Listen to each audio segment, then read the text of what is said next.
l'état des lieux afin que le Gamou puisse être un succès. Reportage à Tivaouane, Louise Bidza. Accompagné d'une forte délégation composée de directeurs généraux de services et d'hôpitaux, le ministre de la Santé et de l'Action sociale a pris la route de Tivaouane. La couverture sanitaire du Gamou constitue une priorité pour la tutelle.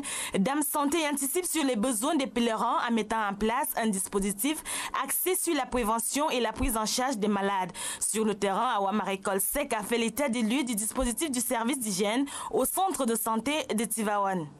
Les activités du programme vont de la sensibilisation, de la police de l'hygiène, de la neutralisation de tous les facteurs défavorables à la promotion de la santé et à la coordination de la gestion des déchets liquides et solides. Donc dans le domaine de la santé, nous sommes venus, nous avons visité le service d'hygiène qui a une place vraiment très importante, je peux dire presque prépondérante dans les préparatifs, car il faut désinfecter, il faut nettoyer, il faut conscientiser les gens, il faut les éduquer.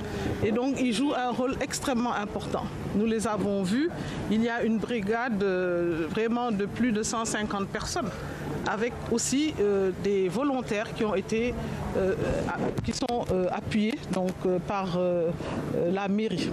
262 personnes ont été réquisitionnées pour l'événement. Elles ont à cœur d'assurer l'application de bonnes pratiques d'hygiène individuelle et collective avant, pendant et après le Mawlud. Chemin faisant, le ministre a fait un bref passage à l'hôpital Abdelaziz Sy Dabakh, un élément important dans la stratégie du ministère. Nous avons également visité l'hôpital, qui est un élément important dans notre stratégie de pouvoir prendre en charge correctement les malades. Et cela est important de le dire, tous les soins seront gratuits. Et l'hôpital va être renforcé tant par du personnel que par des équipements et aussi par des médicaments. Après cette étape, la délégation s'est rendue au domicile du porte-parole de la famille Sy. Sur place, séance de débriefing avec Abdelaziz Sy Al-Amin. Nous avons dû rendre compte au Serigne Abdelaziz Sy Al-Amin, car c'est lui qui organise tout cela et nous devions lui parler de ce que nous avons vu. La prévention des maladies diarrhéiques, des rhumatismes et la surveillance épidémiologique constituent les défis du ministère dans sa politique de préservation de la santé des pèlerins pour le Gamou 2013.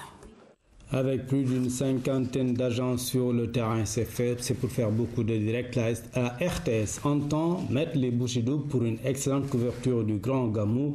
Le comité d'organisation présidé par Serigne Abdelaziz Al-Amin se félicite de ce dispositif.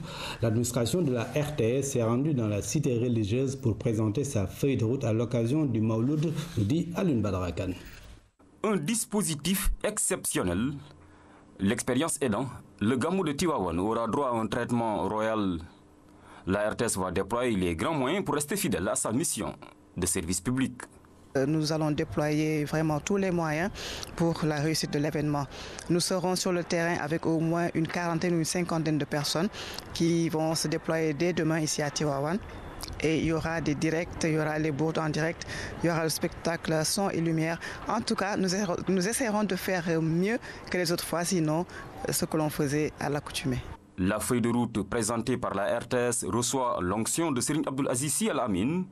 Et Tivaouane renouvelle une fois de plus sa confiance à la RTS. Tout à fait, très rassuré. Une organisation n'est jamais parfaite. Mais les dispositions déjà prises par la RTS vraiment nous donnent satisfaction. Le Gamou est célébré sur toute l'étendue du territoire national. La RTS est donc obligée de répondre partout présente.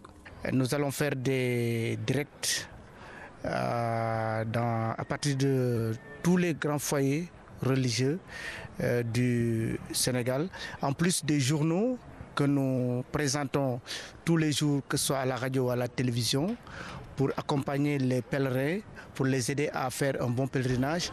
La mission de prospection terminée, le professionnalisme en bandoulière, les agents vont mettre le cap sur Tivaouane à partir du 18 janvier pour une excellente couverture du Mawlud.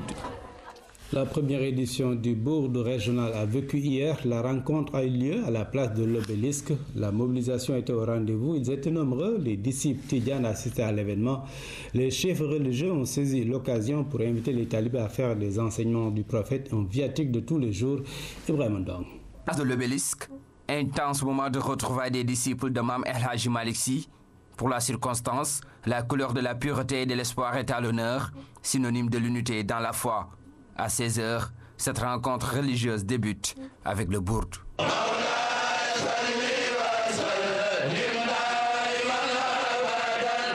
Aujourd'hui, nous nous sommes réunis pour répondre à l'appel de Seydi Hadji Malick. Un appel qu'il a voulu lancer de manière générale et de ne pas le confiner seulement dans Tivaouane.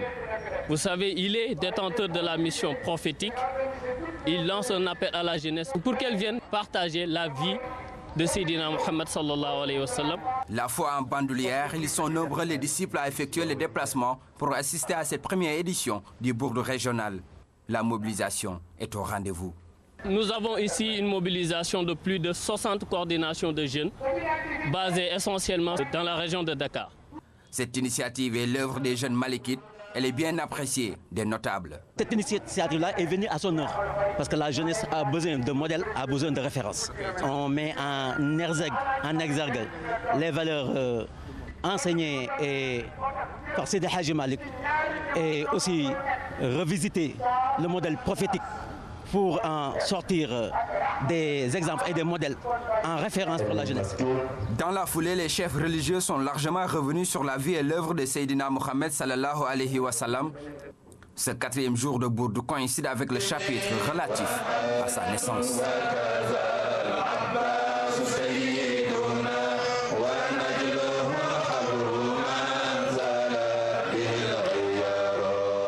La communauté tidjane dans son ensemble s'apprête à commémorer l'édition du Gamou 2013 et c'est l'occasion de se rappeler le dépositaire de cette tariqa, Cheikh Ahmed Tidiane Chérif, un grand érudit né à Aïn Madi, c'est en Algérie. Il est plus connu à Fès où il avait fini de s'établir. Nous allons faire connaissance avec la dimension de l'homme et son parcours dans ce portrait signé Aram Daou. Cheikh Ahmed Tidiane ou le sceau de la sainteté mohammedienne. D'aucuns diront même l'homme du XIIe siècle de l'Hégire, un siècle qui était fort longtemps inscrit dans les annales de la prédiction. Le dépositaire de la voix spirituelle du prophète devait apparaître en ce siècle précis. Une annonce signée Sidi Mokhtar El Kounti, célèbre maître soufi. L'enfance de Cheikh Ahmed Tidiane et sa trajectoire ô combien similaire à celle du prophète suffiront à reconstituer le puzzle. C'est à Aïn Madi, petite ville située dans le désert algérien, que Cheikh Tidiane vit le jour. La date correspond à l'an 1150 de l'Hégire, entre 1737 et 1738 du calendrier grégorien. Cheikh Tidiane Chérif a très tôt baigné dans une atmosphère de foi et d'érudition. À l'âge de 7 ans, il mémorise le Coran. 15 ans, il est déjà moufti, un savant qui édicte des lois juridiques.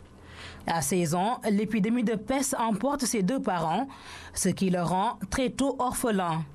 Une tragédie qui lie encore une fois son destin à celui du prophète, son grand-père.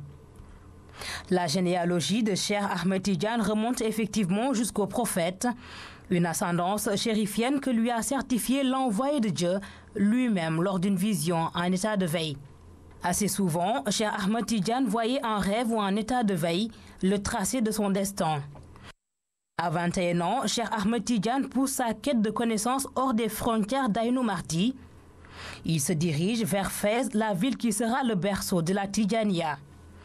Fès, avec sa fameuse université Harawin, était à l'époque le lieu de rencontre de tous les grands maîtres. Cheikh Ahmed Tidiane profitera pleinement de leur science et bientôt il obtint tous les diplômes lui conférant le droit d'enseigner. Repoussant les limites du savoir, il quittera un moment Fès pour entreprendre un long périple. Des voyages au cours desquels il rencontre de grands saints qui l'initient à plusieurs voies. Il en sera ainsi jusqu'au jour où il atteint Bousemkhoun. C'est dans ce fameux village algérien que Cheikh Ahmed Tidiane Chérif eut sa grande ouverture. Il avait 46 ans et venait d'entamer une inédite phase d'initiation auprès du prophète. De cette initiation naîtra la Tariqa Tidjane, une voie dont il reçut l'autorisation de propager. Ce qu'il fit jusqu'à son rappel à Dieu. Cheikh Sidi Ahmed ibn Mohamed ibn Mokhtar Tidjani a quitté ce bas monde le 17 Shawwal 1230. Il avait 80 ans. Cheikh Ahmed Tidiane Chérif, un érudit hors pair. Au Sénégal, on ne peut dissocier la célébration du Gamou de El Hadj Malick Sy. Maodo a initié le Gamou en 1902 à Tivaouane, mais avant cela, l'homme a connu un parcours atypique à la recherche de connaissances.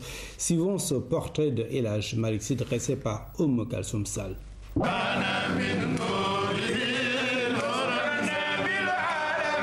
Ces vers tirés du Khilasouz arabe où l'or décanté magnifie le sceau des prophètes. L'auteur de cet ouvrage plus que complet sur la vie de Mohammed, paix et salut sur lui, a passé ses 67 ans d'existence à chanter le sauveur de l'humanité. El Hadj Malick Sy, fils de Ousmane et de Fawad Wele, né à Gaïa, était l'incarnation de ce qu'avait annoncé El Hadj Oumar Foutiyou Tall il y a plus d'un siècle, c'est-à-dire le détenteur des secrets de la tariqa de Cheikh Ahmed Tijani. C'est auprès de son oncle maternel, Alpha Mayoro-Were, qu'il a débuté ses études coraniques. C'est ce dernier qu'il a initié à la confrérie Tijane à l'âge de 18 ans. Sa soif du savoir l'a successivement mené au Wallo, au Jolof et au Gandiol. Après multiples pérégrinations, El Hadj Malick Sy s'est installé à Saint-Louis. Dans cette ville d'alors capitale administrative du Sénégal, Maodo, qui signifie le grand maître, a enseigné le Coran et initié bon nombre de musulmans à la Tariqa Tijane. À cette époque coloniale, El Hadj Malick Sy a mené une résistance pacifique avec les colons. Il a réussi une expansion de l'islam et de la Tariqa Tijane sans recourir à la violence. En 1888, El Hadj Malick Sy a effectué son pèlerinage à la Mecque. À son retour, il a vécu pendant 7 ans à Ndiarné, qu'il a transformé en une véritable université populaire où toutes les sciences islamiques étaient enseignées. C'est en 1902 qu'il s'installe définitivement à Tivaouane. Il a trouvé une ville marquée par le règne des Tchédo. Enfin pédagogue, il a réussi à inculquer à beaucoup de Sénégalais des valeurs fondées sur la croyance en Dieu et en son prophète Mohammed, paix et salut sur lui. Dans sa stratégie, il a formé des guides religieux appelés Moukhadam qu'il a installés un peu partout au Sénégal pour relayer les enseignements islamiques. Ces deux zawiyas à Dakar et à Saint-Louis illustrent à merveille la détermination de Maodo à servir son créateur. C'est le 27 juin 1922 que El Hadj Malick Sy a quitté ce bas monde pour retourner auprès de son créateur. El Hadj Malick Sy lègue à la postérité un héritage incommensurable. Le comité régional de développement de Thiénaba s'est tenu hier au ministère de l'Intérieur. Tous les chefs de service présents